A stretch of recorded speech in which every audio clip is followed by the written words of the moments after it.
from the Business Radio X studios in Atlanta, Georgia, it's time for High Velocity Radio. Welcome back to High Velocity Radio. I'm your host, Joshua Kornitsky, and I have a really wonderful guest, someone that I've really connected with, here with me today. I'd like to introduce everybody to Misti Burmeister. She is the founder of Inspirion, and she's the author of Provoking Greatness. For over 20 years, she's worked with organizations ranging from startups and small businesses to major institutions like NASA, the U.S. Navy, and Johnson & Johnson. She's really helping them transform communication breakdowns into engagement breakthroughs. Her voice model equips leaders to build trust, empower teams, and lead through courage and authenticity. Welcome, Misti. It's such a pleasure to chat with you. I'm so grateful to be here with you, somebody who's got incredible courage and vulnerability. So thank you for inviting me in. It's an absolute pleasure. Well, we had a good time just kind of chatting, and we're going to pick it up from there. But first, if you would, I'd like to ask you to tell us a little bit about your background and kind of what led you to where you are now, because I think people really like to understand why you're an expert or what brought you to that level of understanding in what you teach. Thank you, Joshua. Well, I have to say, first of all, I do have a lot of education behind me, though I don't use as much of the education. I have a master's in communication, a couple undergraduate degrees. But ultimately, starting this business more than 22 years ago now, I started it because I was angry. I couldn't figure out how to communicate with people who were older, and they didn't understand me. So there was this block. And back then, well, let's just say I was working as a fellow for the National Institutes of Health. And after I finished that job, I took a job with a government contracting company. So now I'm doing, they hired me originally to interview cancer patients and then write their stories. Joshua, I loved the work. Showed up early, stayed late, got all the kudos and attaboys for doing that. And then that contract ended, and the only contracts coming in were meeting planning oriented. And let's just say I didn't know anything about like details. I was much more of a big picture thinker. And so I won't give you all the hilarious stories of trying to figure out how to do meeting planning, but I did. And ultimately I ended up trying to figure out how else can I help this company. So I read every document they put out into the media in the 25 years they've been in business. And that must have been hundreds. A lot. I didn't have any friends really. I was brand new to DC. I had Right. nothing else to do, okay, but to read these things. And so I presented to the CEO to show her everything I knew. I didn't know why, just thought maybe she could use me differently, but I didn't know anything about like business development or say I didn't know any other way to contribute. I just had a master's in communication. And so at the end of this presentation, she looks at me and says, Misti, what did your parents do to deal with you? It's clear you have problems with anxiety. Do you take medication for that? And so I don't think she meant anything bad by it, but for me, it didn't feel very empowering. Very different time, too. You wouldn't have that kind of feedback today, I hope. Yeah. No, I think she would still do that today. It's Okay. very much a power over instead of power with, which we'll talk a lot about in a moment. And so the next day, I quit my job without another one lined up. Not the easiest thing to do because all I had was $37 to my name and a $1,000 rent payment coming due. Now, fortunately, I did have the skill of massage therapy and fitness training. So I wasn't certified, but I quickly figured out how to barely get my bills paid. And I started to research because I wanted to understand what just happened there. I've got all this enthusiasm and energy, and I want to contribute. But yet I was met with this wall of resistance that stopped everything. And so as I read, I kept going, oh my gosh, I said this, they heard that. They said this, I heard that. While doing that research, I also opened the Yellow Pages back then, right? It's the Yellow Pages. Today it'd be LinkedIn. But the Yellow Pages, and I went, that company looks interesting. And I just made cold calls and to do informational interviews. And in 6 months, I did 150 of them. Wow. Yeah. And in the middle of these interviews, Joshua, what would happen is about halfway through, like 3 months in, they would flip the interview on me and they'd start asking me questions. So they'd say things like, Misti, I just don't get these young professionals today. They come into my office first day on the job without a pen and paper. And I mean, I had just had an experience like this being misunderstood. So I asked them, like, so what does that mean? I didn't know this was called coaching. Okay. Like, what does it mean? And they'd say, well, they don't respect me, they don't care about this organization, and they don't want to be successful here. Because they weren't showing up with a pen and paper. Exactly. Right. Okay. We make up So, all so kinds of stories about people based on what they do or don't do. So I said, well, what if it just meant they didn't know they were supposed to bring a pen and paper? Occam's razor. Right? And they said, well, they should know, but they don't, but they should, but and this back and forth. And at the time, I didn't know anything about retention or engagement. It wasn't a world I lived in. Turns out they were struggling with those things. Right. And so I said, why don't you just try I, this? Next time they come to your office, no pen, no paper, stop them, tell them, go back, get a pen and paper. When they come back, stop them again, let them know when they do that, what they're communicating to you is they respect you, they care about this organization, and they want to be successful here. Well, the turnover rate started to go way down. The retention rate started to go way up, and I kept getting phone calls. Right. So, again, I didn't know it was called coaching, and that's how my business was started. So I had one of the ladies I interviewed along the way asked me, "Hey, Misty, tomorrow, can you come deliver a talk on generational differences to my group of women executives?" And I said, "No, Pam, I cannot. I don't know how to do a PowerPoint. I don't know what." She goes, "Just come." And she hung up.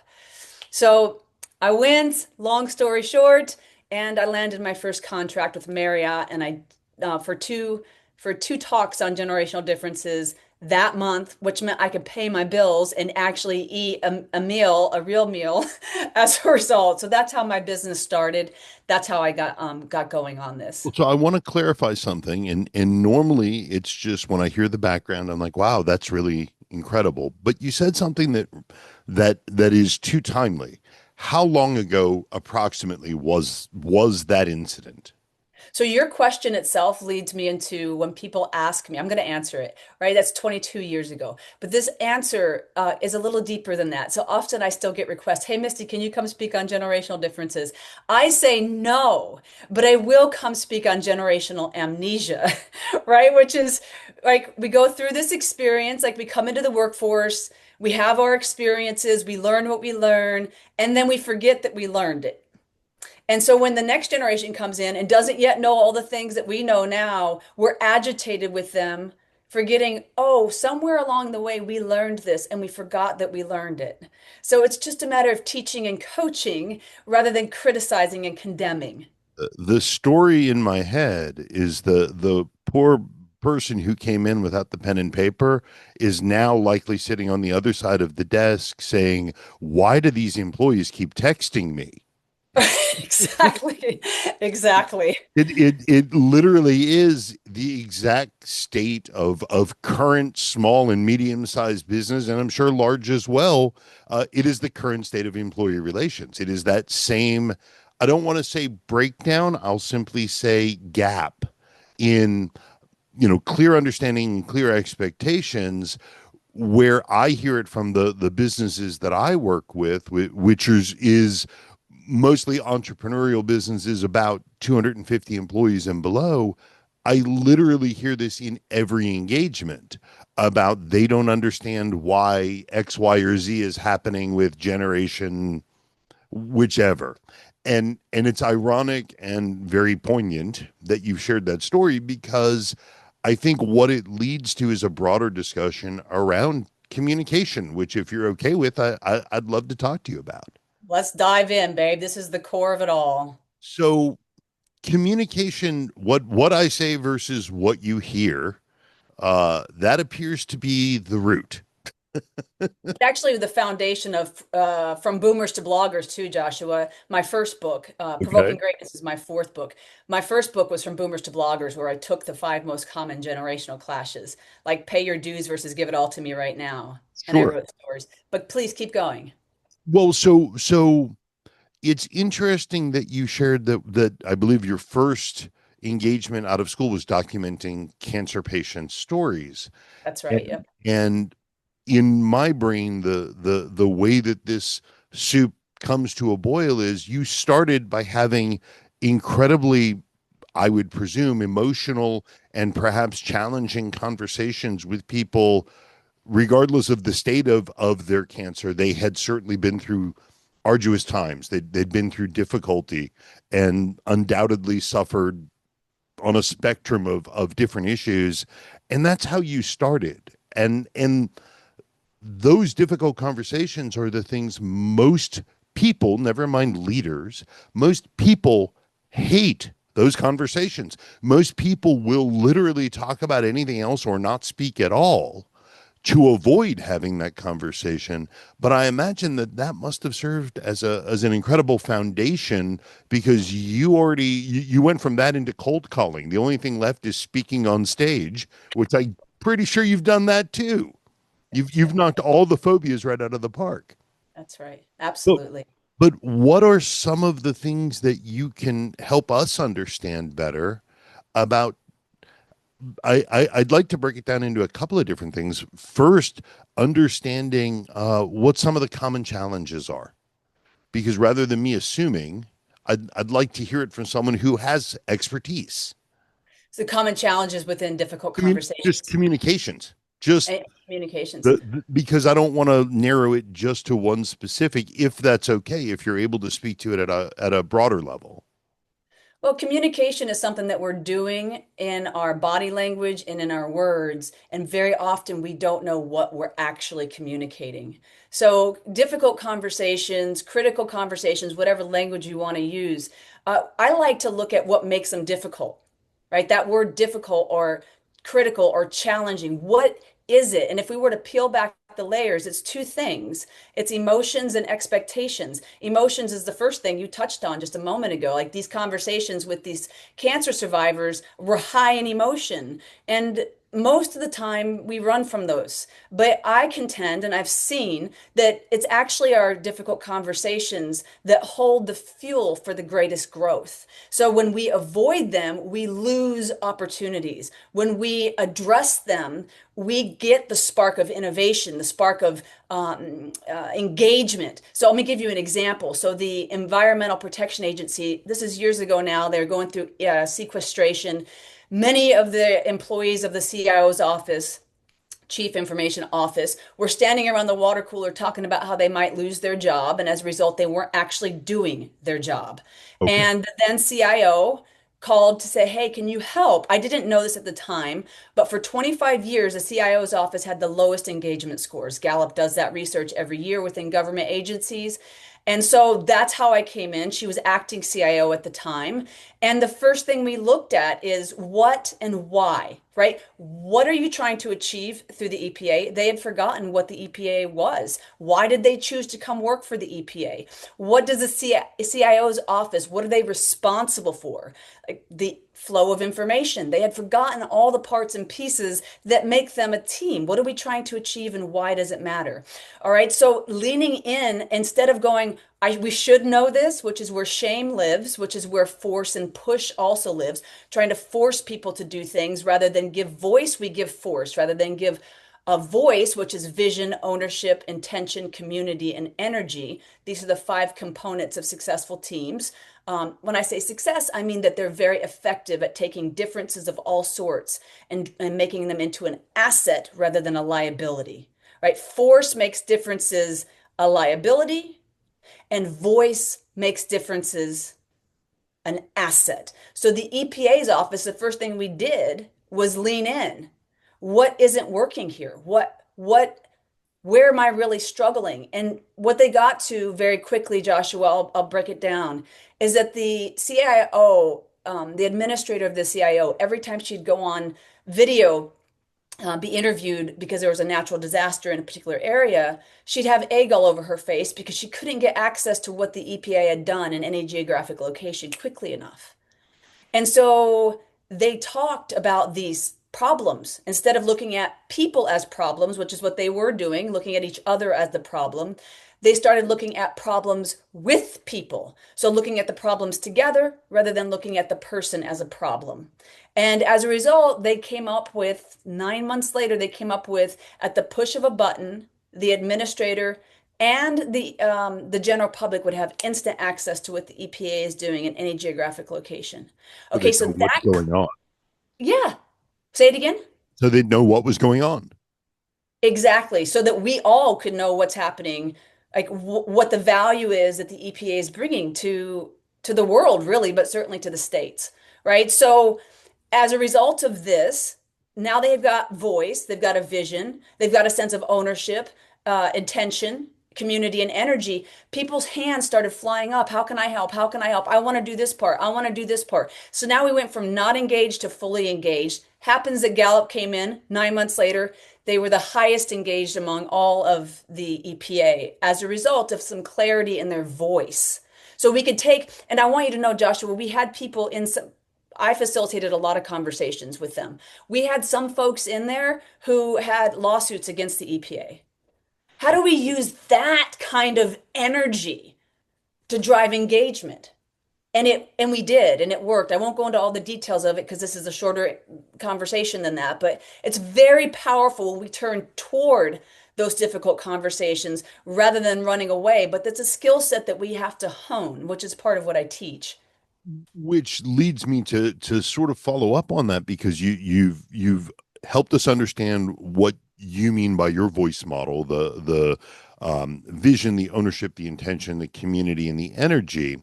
And as I hear that, and I say this as someone who has difficult conversations as part of how I help my own clients, it was a long journey to have the confidence, and I would say the understanding, because the biggest barrier to those conversations was me, was being willing to have them. How do you, at a high level, coach and help, whether it's leadership or even just the community, to break through that barrier of what I presume is fear, right? So Because you're, go ahead. well, because if I have to, if we're sitting down and you're my manager, and you're just going to say, well, you're fired, and I have questions about why I'm fired. Just taking a simple example, most people, maybe a bad one because fired is terminal, but any kind of difficult conversation, to my experience, at every level I've dealt with within an organization and in life, there are people that don't want to ask the hard questions because it's an uncomfortable conversation. And what I'm ultimately asking through a lot of words is, are there any coaching suggestions you could make to help people get through that barrier of what I presume to be fear? Because you're not going to hit me in the head with a bat for asking a hard question, but it is getting over that fear of that uncomfortableness. And I'm wondering how you coach or how you help them get past that. Well, first we have to look at like what is the fear of? We have to be careful what we put after I am. So I change the language to I have fear, right? So I have fear. What am I having fear of? And generally, when it comes to feedback conversations, there's fear that they're going to put even less energy into their work. There's fear that they're going to be less engaged as a result. There's fear that they are going to start crying. There's fear that they are going to, so that the emotions are going to get big and that the problems are only going to become more. So we have to first look at what is the fear. The other thing is when we're talking about the fear being how emotional somebody else is going to be, then we have to look at how comfortable or uncomfortable are we with emotions. And do we have some presumptions on what we should say or we should do? And not many of us are taught. I've not seen anywhere anybody ever in my 22 years of work that struggles with difficult conversations. They do not know that all they have to do is listen, reflect back, have empathy. They think very often what happens is when somebody emotions go up, they go into problem solving mode rather than just listening. So it's a skill set. Difficult conversations is really a skill set that when we master it, there is no conversation that's going to be too much. When we can sit in silence for just a little bit longer and ask more questions, we go away from our fears of emotions or our agitation because we have expectations. And we get to start asking and learning more about what other people are actually struggling with. Very often with difficult conversations, the people that we're trying to have them with have some phenomenal ideas for themselves. Very often they already know something's not working. So the questions are very different. So instead of coming into it with you should this and you should that, we come into it with better questions, which then leaves people feeling a lot more safe to explore. How might I do this differently? From my perspective, Joshua, every time we give somebody feedback, the response should be, oh, I get it. That makes sense. In order to get that kind of response, we have to really know what people are trying to achieve, why it matters to them, to really help them to grow instead of just criticizing to control based out of fear, which comes back down to force. And a lot we're distinguishing between you and I in this conversation. There's two different ways to lead, and it's taught very strongly. Force, push, use fear. Just last night, it's a little segue, Joshua. Just last night, I was having dinner, and this is true inside of families and it's true inside of companies. It's true all over the place. So this gentleman and his wife were sitting next to me and they were talking about their 25-year-old son. And the gentleman was very angry with his son for not contributing better to society. He's just living at home. He's got all this education and he's so smart, but he's so stupid because he's not using it. Okay? So that's leadership based on force. Yeah. And I'm gonna shame that person until they finally figure out they need to go do something. And the truth is we don't do better by being made to feel worse. I was We going do to say, is that better. really leadership? That's just pushing. And Right? But yet we all do it. I do it all the time. I study this stuff because I have to learn how to go from a place of voice versus coming from a place of fear and pushing and force. Trying to force a solution is probably my biggest nemesis. When okay. I lead from voice, what am I actually trying to achieve? What is my intention? So like in these difficult conversations, what am I actually trying to achieve? When we really know what that is, So that's if I can interrupt, that's a really the what am I trying to achieve question. Um, I I wonder how pervasive that strategy is because to my own experience, often when I've entered in, and this would be more in the part of my life that I was on a leadership team and had people that I reported to, less so now because I'm an entrepreneur, but in those circumstances, often I felt if I was sitting down with the CEO, or they arrived knowing full well the message they were delivering. And the better CEOs that I worked for were typically willing to engage in dialogue. The the ones that I would rate as less effective simply delivered a directive. Now, in the hierarchy of an organization, sometimes a directive is the appropriate response, but in certain contexts it should be a dialogue when it can be when the subject matter isn't we're going with this insurance company versus that insurance company and here's why.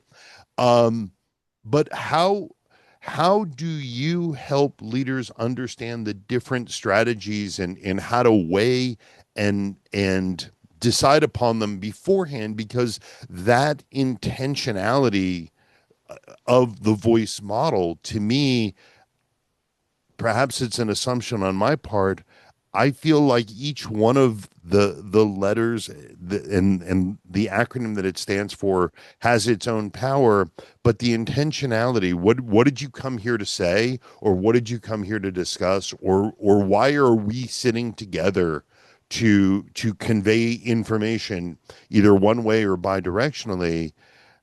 How do you help coach people to prepare and to, you said slow down and listen, how do you do that?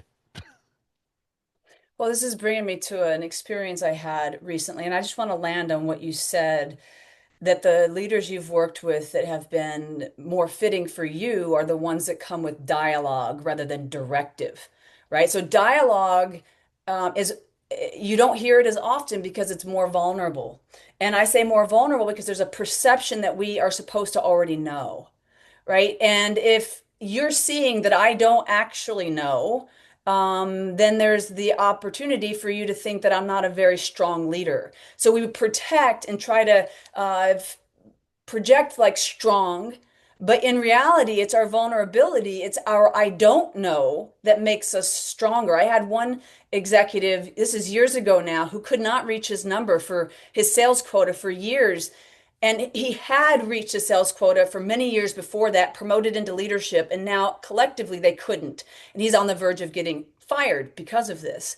And I had a chance to work with him. And at first, he wasn't willing to do anything different. He's like, I'm just going to push them. I'm going to push them. I'm going to push them. They're going to sell. They're going to sell. And I said, well, this is kind of an extreme language, Joshua, but just go with me. I said, why don't we go in there and say, hey, listen, guys, I've been failing at leading you for the past 3 years. Clearly, there's things I don't know, but you might know. What might I do or what might we do differently to get a better result? 6 months later, they blew their numbers out of the water. Right? So he didn't have all the answers. And that's not the job, is to have all of the answers. So we're going from directive, but you're asking me, your very specific question is, how do you coach people to Um, to understand, because everything typically in my brain defaults to business more than anything. In a business context, urgency is usually high. Movement is typically at an accelerated pace, and I believe you are correct about the slowing down, about the listening, about the intentionality, about the community and the energy. How do you help leaders who are used to working at 1,000 miles an hour understand what that will do for them? Because it sounds like what that will do for them is change things in a positive way. Yeah, they'll get a lot more engagement. Their team will be a great deal more empowered, and they'll go away from why won't they do this to I can't believe the initiative that they're taking, right? So, but we have to give ourselves the chance to try something different. So one leader I worked with recently, she's getting ready to pitch a business idea to a group of investors, and she had gone to lots of other successful people who've done this before. I've not actually pitched myself. I have, but not on purpose. I'll just say like that. Okay, Okay. I have pitched, but not on purpose. So she wanted my ideas, and I listened to her ideas, and it was missing something critical. So why is this business important to you? Because if you can show investors that you are absolutely committed to the core, to the success of this business, they're gonna be far more interested in giving you money. Sure. And so she started to share how this product changed her life. It was extremely vulnerable, and now she's getting ready to go and pitch the idea. But in the moment, she said to me, Misty, a lot of people gave me that suggestion, but none of them gave it to me with the actual experience. Because I had shared with her a story I'll give it to you really quickly. I was going to speak for NASA. It was their first annual leadership summit. The CIO asked me to come speak. It was during the 2008, 2009 downturn. I had a lot of fear around my business. So I Sure. hired somebody to create the perfect speech. Like, I had done plenty of great speeches before, but I was scared. So I had somebody write the perfect speech. I paid somebody to create the perfect PowerPoint.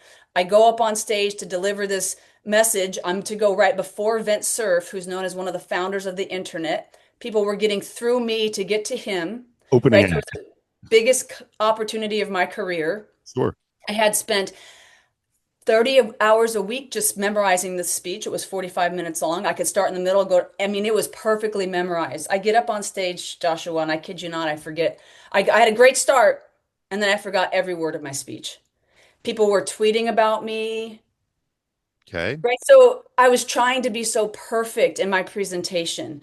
So when I was listening to this woman share about her idea, her business idea, and I shared my experience with NASA, her walls just came down, and she was able to share really why is she trying to do this business, why it matters to her.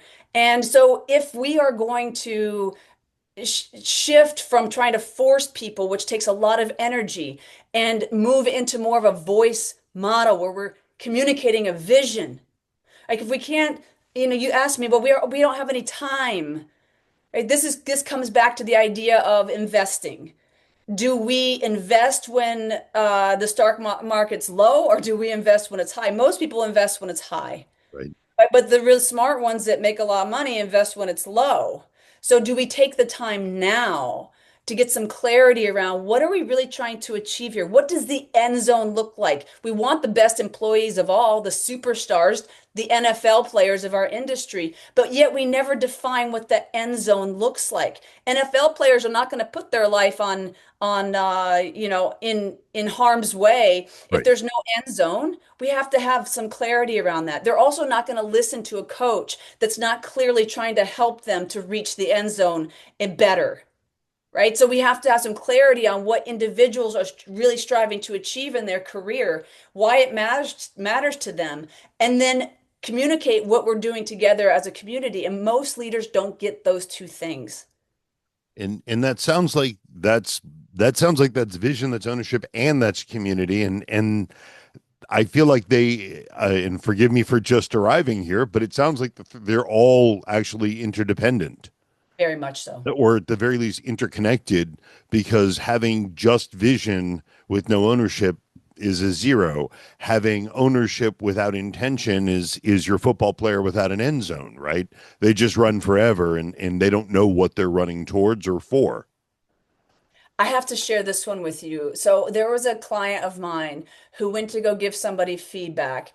And I mean, it was pretty harsh feedback. This person sat down. This is all the things you're doing wrong. And the person just starts to cry, right? Because that morning they found out their mother died. Right? So having some clarity about is now a good time, having some education around how, when, what are the structures that we need to have in place before giving people feedback is important. We'll spend a lot of money on making sure that people have sales training, right? You've seen that, you've probably experienced it. Oh, gotcha. But how much money and time have we spent on getting clear about what we're trying to achieve and how to communicate what we're trying to achieve? We don't spend a lot of time there. No, not at all. And if anything, to your earlier point, it is often misinterpreted as weakness. That one of the things that I'm a very big believer in, and it seems to be the underpinning of what you are in many ways conveying, or what I'm taking from what you're conveying, is it is this concept of progress over perfection, because you yourself have shared stories in the last few minutes about, attempting perfection, getting on that stage, and then let's just go with not perfect. And to my understanding, when it comes to communication, there has to be a level of, I'm not sure the right term here, but you have to give yourself grace. So perfect example is the story you just shared, that the employee burst into tears because their mother had passed away. As the leader on the other side of that conversation, while that was horrible and that was embarrassing and that was insensitive and any other thing you want to think about, it was a mistake and we can also move past it. I'm sorry, I didn't know, is all it takes. And I believe, I don't know another word. You said vulnerability, it's also humility. It's being willing to say I'm sorry. So you just named two pieces. You've been asking for specific pieces of the puzzle in terms of leading effectively under the voice model. Small little things that you can do other than just which is powerful. So it's not a just, but pausing before we react and getting some clarity, like what's actually going on? What am I having fear about right now before saying anything more? But you also just said these words, I don't know, powerful in creating cultures where trust is high. You also said, I'm sorry, right? So I didn't get this right. I need to make an amends. I need to apologize. So when we hear things like, "Ooh, I got that wrong," or "I'm sorry," or "I need to apologize," trust goes up, particularly with leaders. With when a leader does this, they show everybody else how to do it, how to be perfectly imperfect. When you hear, "I don't know," I'm not really sure what. I remember when Rich Sheridan is the CEO and co-founder of a company called Menlo Innovations out of Ann Arbor, Michigan. They have won gobs and gobs of awards for their culture, including a presidential award. Oh, And I mean, it's pretty incredible. When the pandemic hit, I called Rich and I said, "How is everything going?" And he goes, "I have no idea. I'm scared out of my mind. I have no idea what's happening." And all of a sudden, I just calmed. Like, even I wasn't leading a big team at that time, but right? But even me, little old me who works with all these teams, I calmed more. Well, if he doesn't know, it's okay that I don't know. So this builds trust. So not everybody's walking around pretending like they're supposed to know everything. Instead, they're asking more questions, they're contributing more ideas because they're more curious and less afraid. so it sounds like it leads to growth, it leads to collaboration, it leads to a stronger team. Um, Help me understand how we help others understand this.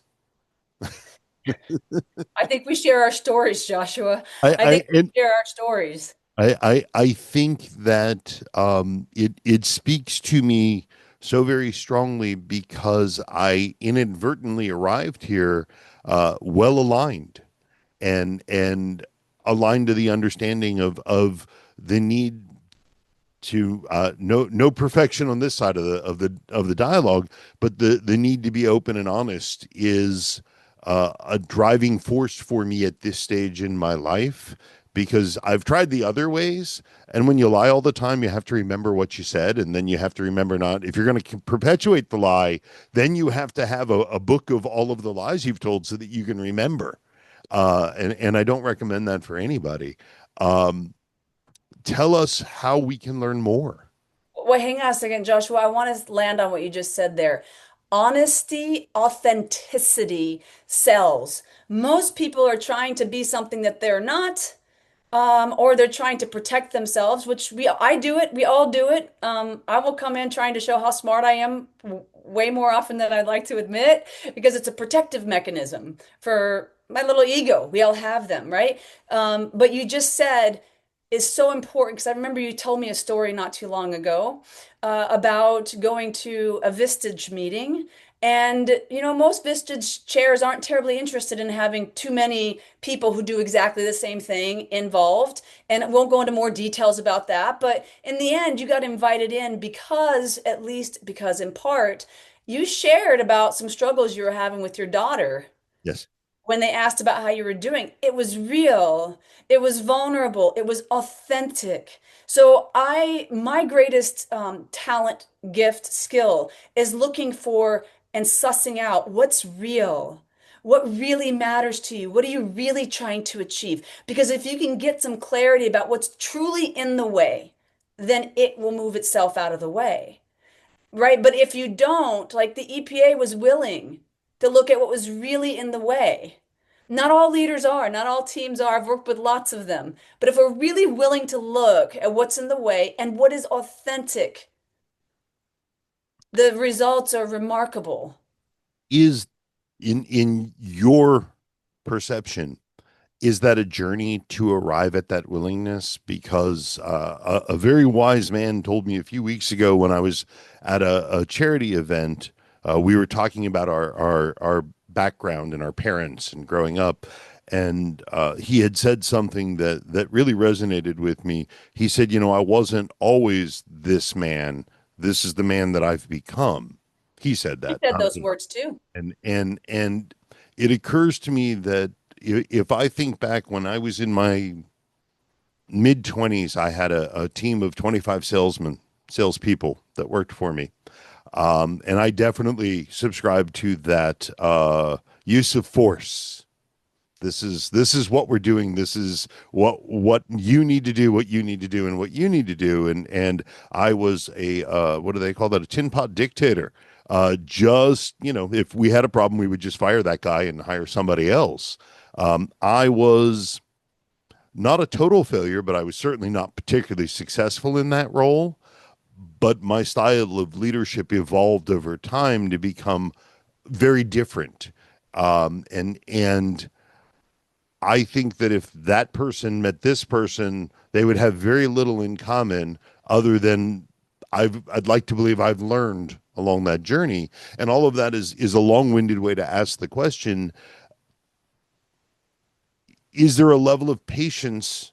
Is there a level of growth that has to happen for any leader that's listening to this right now and saying, "Oh, that's all crap. That's all just emotional garbage. I'm not going to listen to my people. I'm going to tell them what we're going to do."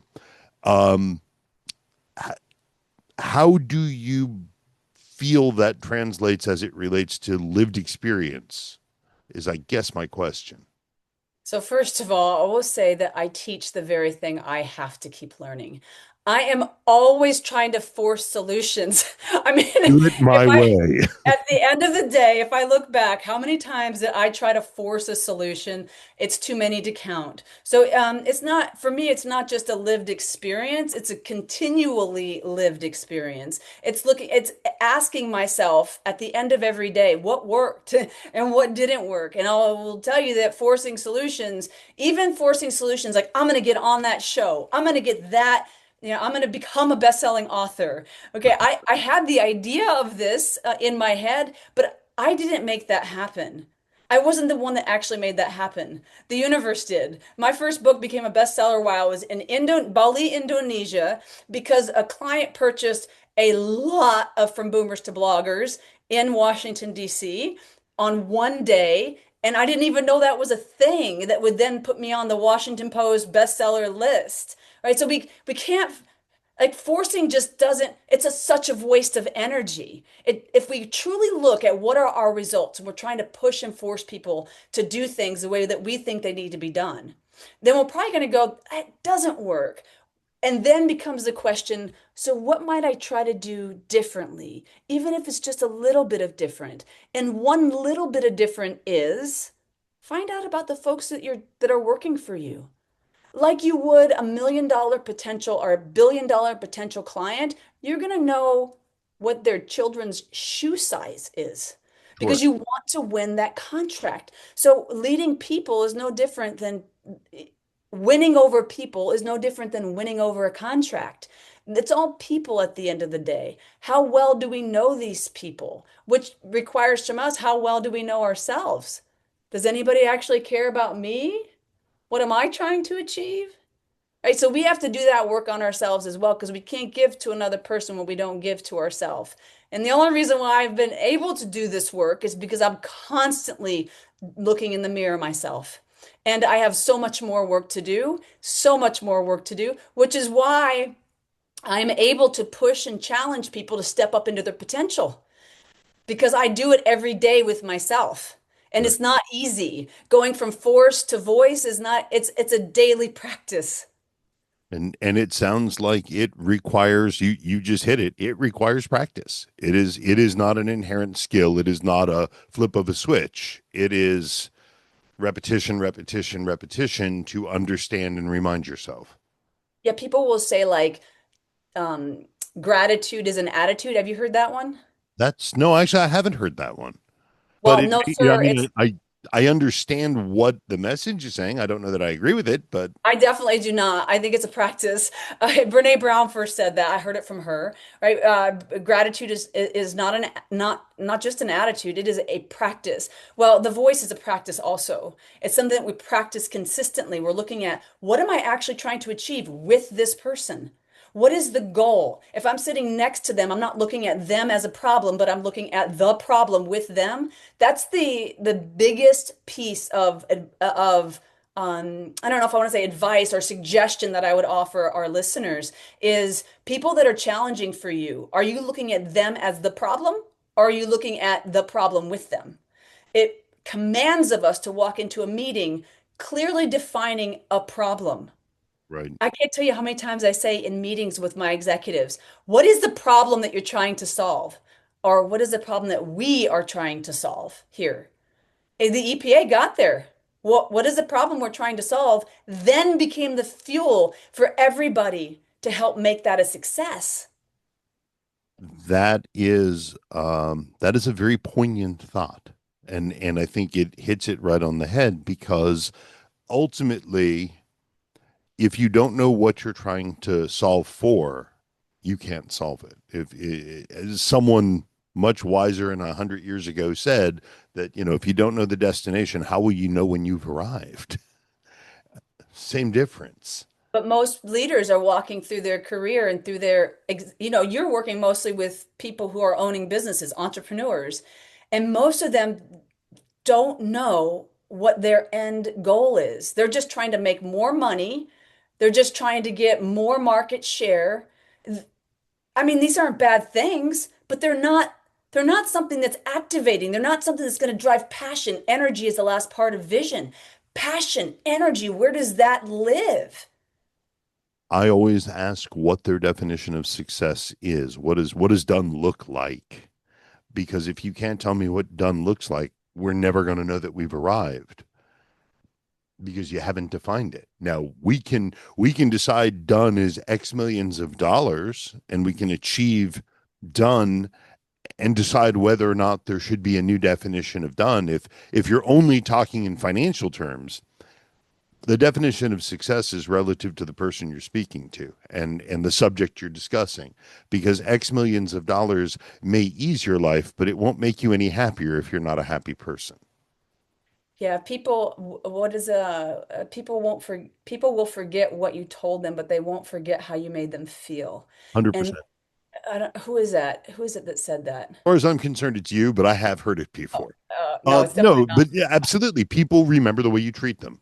My father, may he rest in peace, taught me that you can learn everything you need to know about someone by going and having lunch with them in a restaurant and seeing how they treat the service staff. And it has not failed me yet because you can either, to your point, either work with them or believe they are the problem. Let's use our emotions to drive our energy. That's the point, right? Feelings, the very thing that most people are afraid of, right, are the source of engagement, empowerment, success. You can think here, I want to reach this number, but I'm going to promise you the number you'll reach will be well beyond that if you can harness your energy. If you can harness your emotions and turn them into energy that's driving towards something very specific. I came into this career because I was pissed off. I could not tolerate that I was not understanding them and they were not understanding me. And then I started seeing it everywhere. And I'm like, oh no, you just don't know how to talk to each other. You don't know what you're trying to say to each other. And so I taught on this for years, how to understand what each other's saying. And it transformed teams. The same thing is true when whatever product or service you're creating, it makes a difference. What's the difference it makes, and how committed are you to that? It's perfectly fine that you're going to sell the business. Be clear about that, because if you're not, then fear will take over. I got a client right now who's talking with colleagues every day about how much money do we need to put away in the first part of 2026 to make sure that we get all of the matching money before this date in which the company might do more layoffs. Could be such a horrendous waste of energy of the employees. What if they were using all that energy to focus on creating and making the product better and Right. stronger? No, instead they're afraid. I might lose my job. Let me get all the money I can.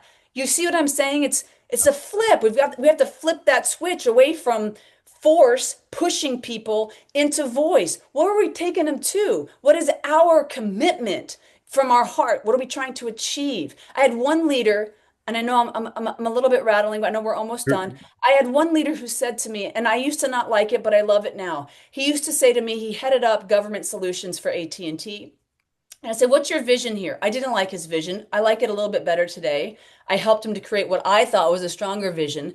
But his vision ultimately was to create the opportunity for everybody on his team to grow, to develop, to grow into their potential. So all of the revenue that they were bringing in, he was finding ways to help people grow. That was his vision. And what I just did this little tiny thing. I listened to what they actually do, which is make it possible for government to communicate with each other. And That's I a helped small them to. task. Right. So just a little tiny, this is what they're actually doing, and that helped as well. But even something as simple as we're going to use these funds to do what? Right. Okay, so if you're money focused, what's the end zone with that money? What's the difference that money's making that matters to you, that matters to your team? A little bit of passion in here. Can you hear it? Absolutely. It's reminding me of your story about the woman who was seeking to bring her product to market. You've got all the passion in the world, which leads me to the question of how do people learn more? What is the best way to learn more about voice, to learn more about you if they want to engage you directly? How do people reach to you or learn from you? Well, I love direct phone calls or direct emails. So my phone number is 240-401-4397. Once again, 240-401-4397. My email, Misty, M-I-S-T-I, Misty at mistyburmeister.com. That's BURMEISTER.com. So Misty at mistyburmeister.com. The voice model is written about in Provoking Greatness. You can get that anywhere. And the website for me is the same as the last of my email, mistyburmeister.com. I'm all over social media. I'm always putting great stuff out there and would love to have more folks involved. And we will share all of those links so that anyone who's listening doesn't have to scramble to write them all down. But when we publish the interview, we will publish it with all of that information so that people know how to get in touch with you. Misty, any final thoughts? I feel like we could talk forever. No, I just think, Joshua, you're one of the most down to earth, kind, wonderful people that I've ever met. And I love knowing that you went through plenty of your own challenges with your own ego and forcing and pushing to get to the place where you are right now, which is far more open, accessible, relatable, and kind. Because I tell you what, I just want to run my feet to help you. Thank you. I appreciate it. My next challenge is learning how to accept praise. Well, let's practice right now. You ready? You just did it, actually. You said thank you already. Thank you. My guest today is someone who I think you all can tell I enjoy the discussion. Misti Burmeister is the founder of Inspirion. She's the author of Provoking Greatness from boomers to Boomers to bloggers, bloggers. and there's other books in there. There is, yeah. All available, I presume, on Amazon. Yep. And also on my website, there's ebooks as well. Yep. Perfect. Okay. For more than 20 years, she's worked with organizations ranging from startups, to small. We've created a new business class from startups to small businesses, to major institutions like NASA, the U.S. Navy, and Johnson & Johnson, helping transform communication breakdowns into engagement breakthroughs. I feel like we had a couple of those today. Her voice model, which stands for vision, ownership, intention, community, and energy, you can learn more about in Provoking Greatness, but it equips leaders and teams to be better at building trust, empowerment, and really to lead with courage and authenticity. Thank you, Misty, for sharing a wealth of information. You are an absolute joy. Thank you so much. Thank you. This is your host, Joshua Kornitsky, here on High Velocity Radio. We really appreciate you listening, and we will see you next time.